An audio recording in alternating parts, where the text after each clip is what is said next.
Eslen, pra começar, você deixou pra trás a bebida, a farra, bebedeira Cigarro. e cigarro e você conseguiu se viciar em ler e estudar, é isso mesmo? Isso mesmo, cara.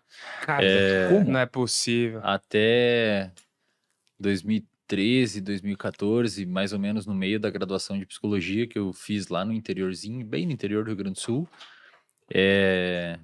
numa cidade de 60 mil habitantes, eu acho. Eu fiz a minha graduação. Eu fumava uma carteira de cigarro por dia e bebia bastante. E parte da graduação eu fumei cannabis também. E, cara, praticamente a minha vida era isso. Era fazer uso do álcool com função realmente de embriaguez, seja em festa, final de semana com os amigos, etc. Eu era muito sedentário, um leve sobrepeso, até que um dia eu já ficava. Eu tinha esses hábitos, né? Não estudava, não dava muita bola para essas paradas, achava que todo mundo era errado e todo mundo era burro, só eu entendia das coisas e não sei o quê. Um perfil até relativamente comum de acadêmicos, né?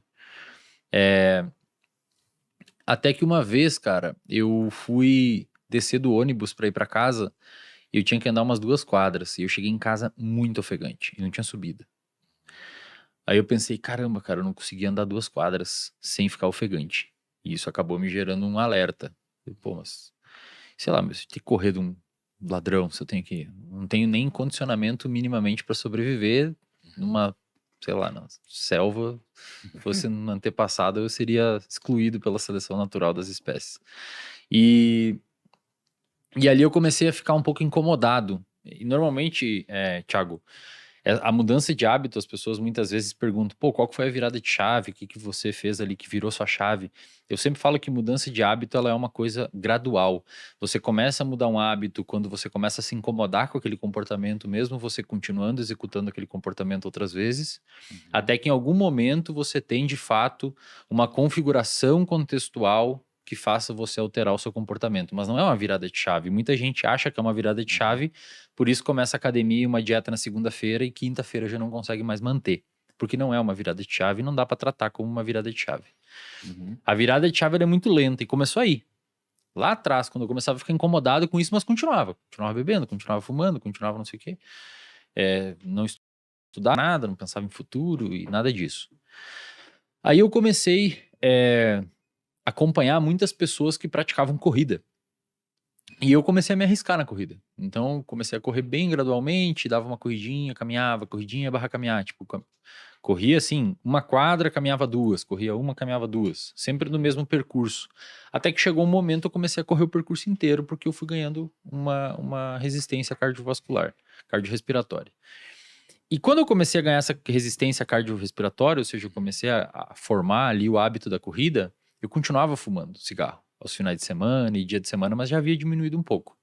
Até que em algum momento eu queria começar a pensar em construir uma estrutura de corrida para competir a nível amador mesmo, para tentar finalizar uma provinha de rua qualquer. E o cigarro estava me atrapalhando. Então, eu sempre falo para a galera que quando você quer formar um hábito bom, quando você quer destruir um hábito ruim, é interessante você criar um bom que tenha uma competição com esse outro. Então, por exemplo, o cigarro começou a atrapalhar a minha evolução na corrida. Então, eu comecei a ficar puto de fumar.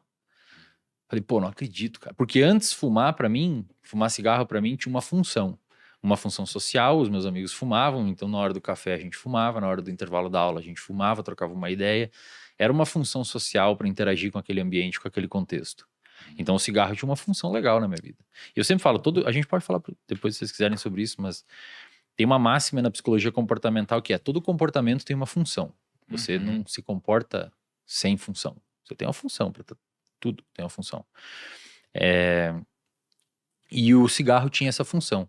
E depois de um tempo que eu comecei a correr, o cigarro começou a ter uma função pejorativa dentro do meu repertório comportamental, que era atrapalhar minha corrida. Então, mesmo eu perpetuando aquele comportamento de fumar por conta de circuitos cerebrais que haviam sido formados pelo próprio poder aditivo da nicotina, eu começava a ficar irritado de fumar. É mais ou menos quem desliza na dieta feio no final de semana e fica triste depois. Você desliza na dieta por conta do seu comportamento ser condicionado para aquilo muitas vezes, ou pela disponibilidade do alimento, ou pela sua história de interação com o alimento, etc. Mas você fica triste muitas vezes depois. E a corrida começou a deixar o hábito do cigarro cada vez mais desinteressante para mim. Até que um momento eu comecei a fumar só final de semana, até que outro momento eu comecei a fumar só quando eu via 1 ou 2 amigos, até que um momento eu percebi, cara, eu sempre tô fumando quando eu saio com aquela galera. É sempre quando eu saio com aquela galera que dá vontade de fumar. Então eu parei de sair com aquela galera. E hoje a gente sabe que o vício, de uma maneira geral, é extraordinariamente contextual. Muito. Tanto é que a internação, que seria o passo mais extremo de um tratamento com um adicto, é nada mais, nada menos do que remover o sujeito do contexto e evitar contato com ambientes onde ele usava droga. Então, hoje a gente tem isso muito claro nos estudos de neurociência, que vício, de uma maneira geral, é muito contextual. Se você quer parar de beber, não vá ao bar, não saia com as pessoas que você sempre bebeu. Se você quer parar de fumar, o cigarro é o pior, e eu sempre digo que o cigarro é o pior vício de tratar, porque diferente de álcool e outras drogas, o cigarro ele infecta a vida. Você fuma no carro, fuma no intervalo do trabalho, fuma antes de dormir, fuma ao acordar, fuma no café. Bebida é diferente, você bebe em lugares específicos, então é mais fácil isolar aquelas variáveis. Cigarro, ele infecta a sua vida, é muito difícil. Mas a corrida foi meio que fez essa mudança de hábito, cara.